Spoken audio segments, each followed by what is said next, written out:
Hello, everybody, and thank you for joining us. To you, the members of Chippers Club, to the first ever members live question and answer session. As I say, thank you very much indeed for joining us. It is your chance to ask any question you like about my time at the BBC. Let's go to some of your questions, and we'll start off first with Perry, who sent a question in by video. Hi Robin, hope you're doing well. Really enjoying all the content so far. My questions are, what was your first football or sporting memory? And the second being, who or what got you going into sport commentary? All the best. Up the Reds. You Reds! So thank you to Perry, who is a gold member, and asks interesting question. I didn't realise people would be interested in this, but whatever you are, get in touch. So you can leave a video question or a comment as well, and we'll make our way through some of those. I think probably my earliest football memory would be about the '86 World Cup from Mexico, where England struggled early and then got better. And of course, there was that Lineker hat trick in one game. And if memory serves, Harry Hodge on the left-hand side had a very decent game for England on that occasion. So that would probably be it from a TV sport point of view. I also remember probably my first game actually going was to a Southend game. I get memory, I'm pretty sure this is right. My dad took me to a game at Roots Hall as probably a 7 or 8 year old, I would think. Maybe a bit older than that, 9 or 10. It was against Port Vale it was a midweek evening, so it might have been a Friday evening because Southend played a lot of games on a Friday evening. And he took me into the stand. And if you've ever been to Roots Hall, you know it's not the most glamorous of grounds. But as a young kid, it felt amazing. And I can still remember walking up the steps. And then as it was a night game, you could see nothing else as you got to the top of the steps. All you could see was the pit, which was magnificent. It was lit, and you could see nothing outside of the stadium. Everything you could see was that stadium. And that's, I mean, as a side issue, that's one of the reasons I think night matches are so much better, because you can't concentrate on, well, you can't see anything other than what is actually on the pitch. So I think that the night matches are something special. But that was my first live sporting occasion. I remember Southend went 3-0 up in the game, I think in the first half. I remember thinking, goodness, how are these in Division 4? These look a really good side. They're 3-0 up against Port Vale at half time. Anyway, it finished 3-2, so Port Vale came back in the second half. Probably was a sign of things to come over the next 40-odd years. But yeah, that was the first occasion I remember going to. Some of my favourite sporting occasions to go to would be golfing events. I was fortunate to go to the Ryder Cup in Ireland. I can't remember years, but that would have been about 2010 off the top of my head, probably maybe 2006, something around that era. Anyway, it was in Ireland, and was fortunate enough to go and play a round of golf, and not on the course, obviously, not on the K Club course anyway. And then we went to the singles on the Sunday and watched Europe win. That was a very, very enjoyable occasion. The rain cleared and suddenly it was a lovely afternoon. So that was good fun, going there with good friends. But also going to the Open Golf Championships. They were really good. Test matches generally, but at Trent Bridge were always good to watch, just because you feel so much part of the game at Trent Bridge, because it's so tight. You feel close to the action. Covered a test match at the Sedley Cricket Ground out here in Australia at the beginning of this year. That is something I shall never, ever forget. That was for the ABC out here in Australia. That was a momentous 5 days. Truly wonderful experience. Enjoyed the moment. In terms of heroes growing up, the people I listened to, I was kind of obsessed by sports radio at the time. So it was probably Radio 2 to start with, and then into Radio 5, and then Radio 5 Live. So like a lot of people would mention about my age, Peter Jones was the doyen, if you like, the absolute master of football commentary in my book. So I remember listening to, not so much on a Saturday afternoon because I'd be out watching Southend, but midweeks listening to European Cup nights, Champions League nights, whether it be Liverpool or Manchester United, whoever it was, and hearing Peter Jones and they'd go around the grounds and you'd hear quite a few voices, Brian Butler, people like that. Just these amazing voices of people who kind of came out of the ether and just sounded fantastic. So people like that I listen to a lot in terms of football. Test match special as well. The coverage. I remember tours of the West Indies. So I think Graham Gooch was captain in about 91-ish, 93-ish, something like that. Went on a tour on the West Indies. And England were, as I remember, either holding out for a draw or pushing for victory. It went late into the night. And I remember, as a lot of people did my age, kind of listening to the radio as you were dozing off to sleep and, trying to stay awake. And it was Graham Gooch and Wayne Larkins opening the batting and that kind of thing. So they were the memories, really, pretty much like anybody else growing up. You see and matches on the TV, you listen on the radio, you get really involved. I just remember thinking, I would love to do that one day. That would be something amazing to be involved with. And while I've not done a tour in the West Indies or been to a Football World Cup, I've kind of gone in that general direction. TV heroes were all the kind of, the big names, the TV names of at the time when I was growing up. And, sadly, they pass away. And obviously they have over the last 5-10 years or so, and no doubt will continue to do so. And each time one of them passed away, it reminds you, one, how good they were, but also how much of a voice of your childhood they were as well. So, Richie Beno in cricket, Barry Davis was always the hero in football rather than John Motson. Obviously, he's very much still with us, and the breadth of events that he covered was amazing. Really, not just football, but gymnastics at the Olympics and Commonwealth Games. He'd do ice hockey, he'd do everything with Barry Davis, Wimbledon as well. So I used to love watching events that he was involved with. Peter Ballis at the golf was just one of those great voices of your childhood growing up. There was Raymond Brooks Ward at the show jumping and Murray Walker at the Formula One as well. All those kind of names that you grow up with, the voices, doing jobs that you would just love to do. So people like that, I would think, were the people I grew up watching and listening. So I hope that answered your question, Perry.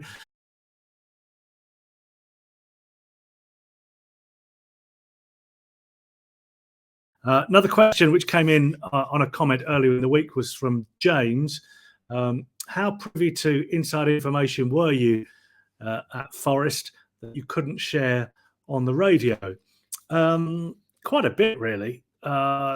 Whether it was of any great significance or not is another matter.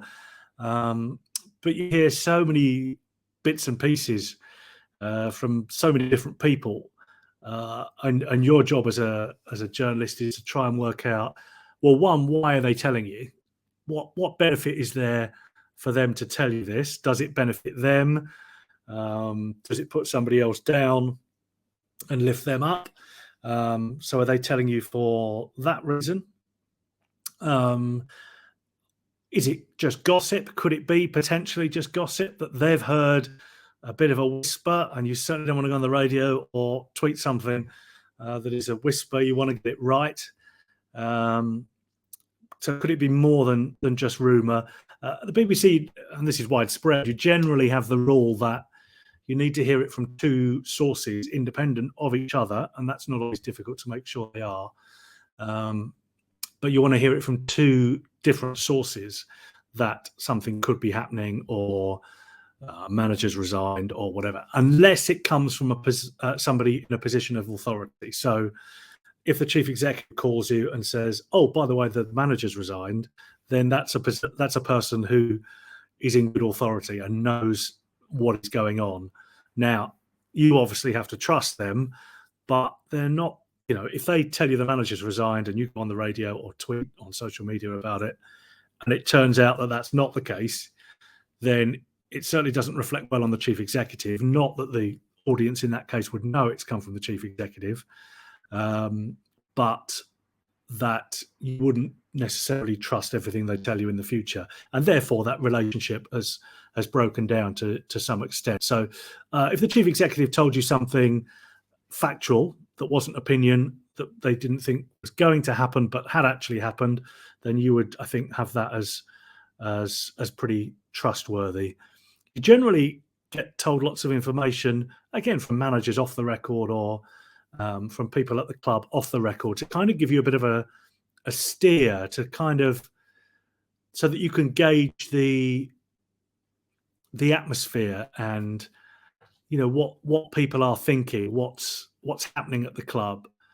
So if you see a story or there's a rumor that Forest are linked with a right back, and you've had an off the record chat with the manager a week before, who's told you by the by that he's quite happy with his right backs and he's going to play Y player at right back for the coming weeks, and he might be the best thing since sliced bread at right back, then you would certainly treat that report with a bit of caution.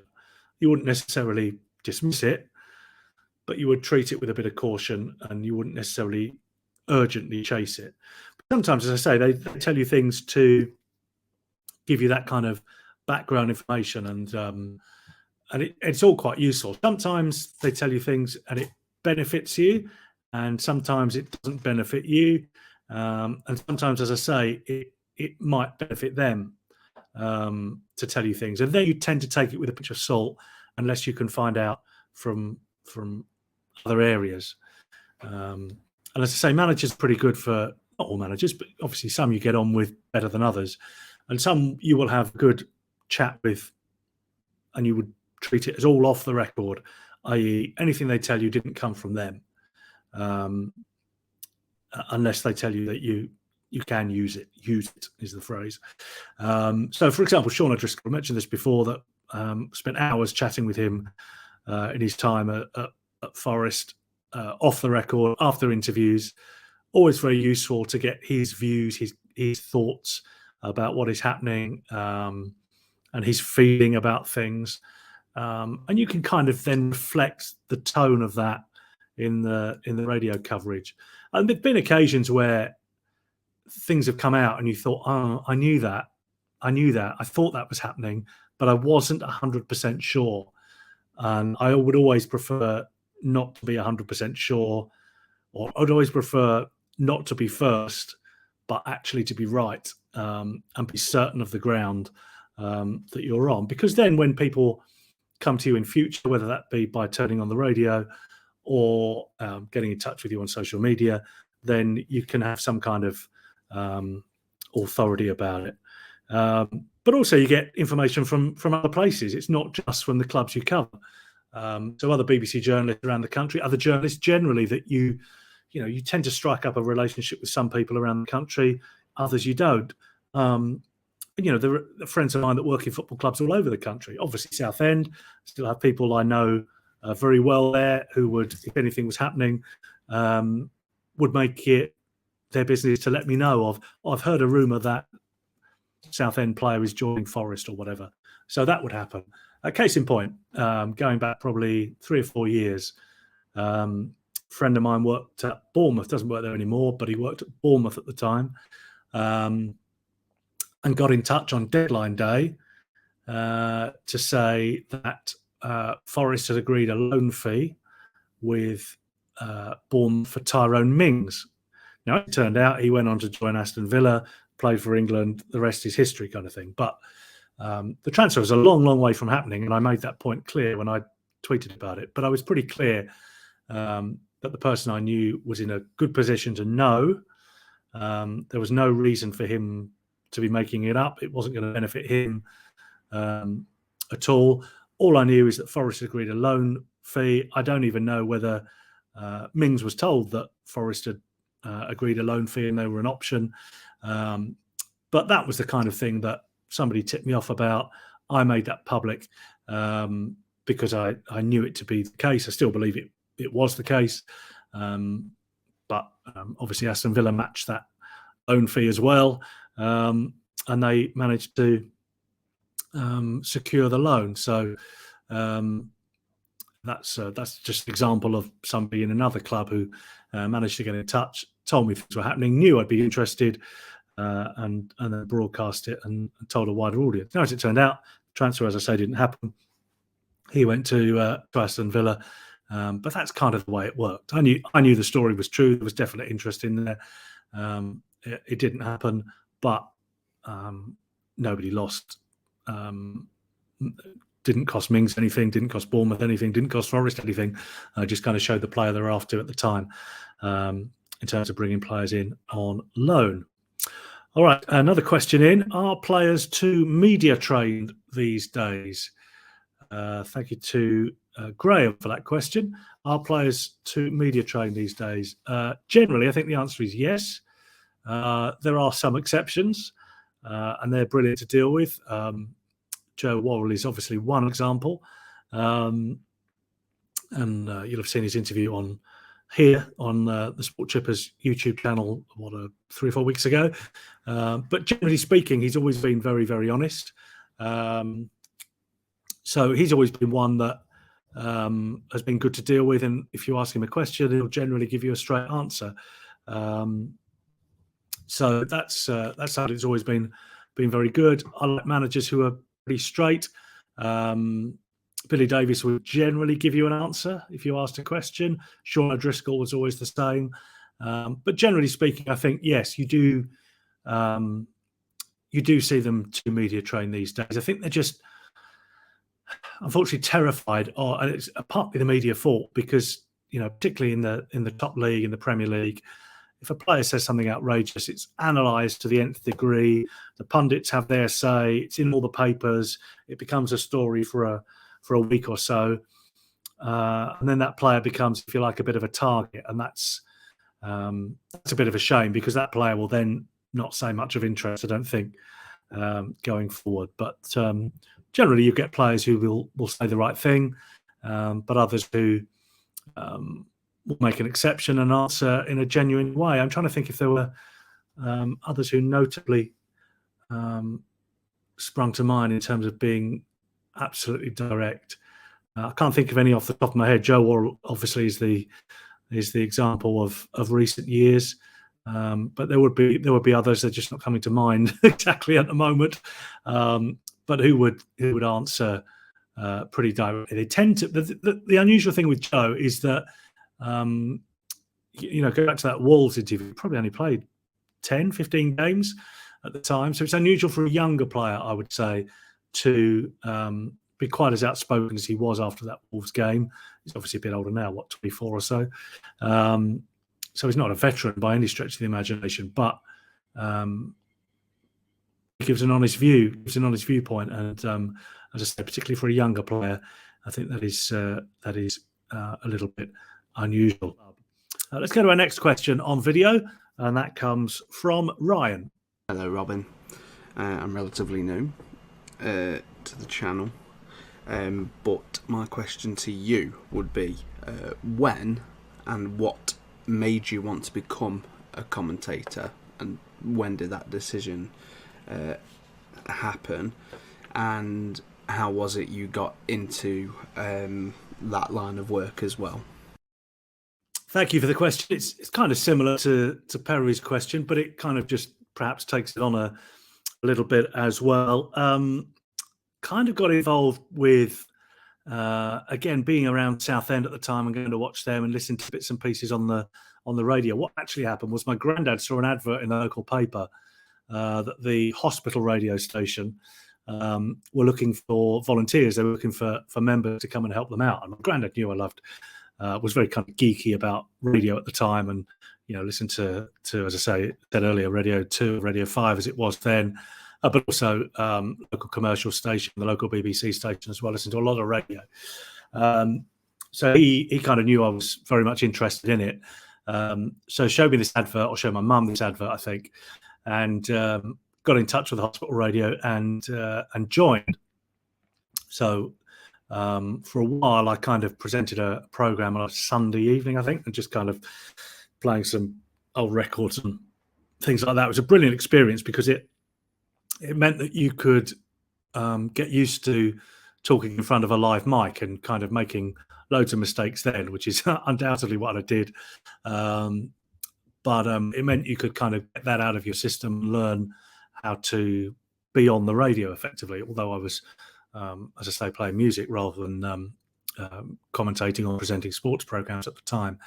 When I was there, met a guy who's still a good mate, and he still commentates on Southend these days, and this is probably nearly 30 years on. He generally has and genuinely has covered them through thin and thin. but he still commentates on them. But we met and we decided that we wanted to get involved and have some kind of sports program on a Saturday afternoon. So the idea was that I would present it from the studio at the hospital, and he would provide me updates on the phone when he could from Southend games. He's done probably 2, 3, 4 times a half. And that's when it kind of started for me, kind of dipped my toe in the water, did more and more of that. And then he said that the local BBC station, BBC Essex, was looking for people to cover football, cover Southend, but that was kind of a little way in the distance. It wasn't going to be an immediate thing. They were in the Championship at the time, so they were, one of the big deals in terms of Essex football at that moment. So I got in touch with 1 or 2 people. I said I was working for Hospital Radio. They sent me out to cover a couple of non-league matches. FA Vars game, I think, was the first one. Great Wakering Rovers against somebody or other. I can't remember. So covered that on a mobile phone. They'd just come out at the time, the big brick-sized mobile phones that were that big. So I went to cover that. And then probably, actually, only 3 or 4 weeks later, got the call to cover my first Southend game, which was to say I was in the Championship. Barry Fry had just left Southend to join Birmingham City. Peter Taylor, the former England winger, who went on to manage England, but also Leicester and Wickham and Hull and people like that. It was his first game as Southend manager, and my first game covering them. It was around Christmas, I think the Saturday just before Christmas. Fantastic game. I think it finished 4-2. Then shortly afterwards, back at Roots Hall, Barry Fry came back with Southend and with Birmingham rather to Southend. That was a heck of an occasion. I'm pretty sure Southend won the game. They might have drawn it, but it was brilliant. And I was kind of up and running there, covering Southend.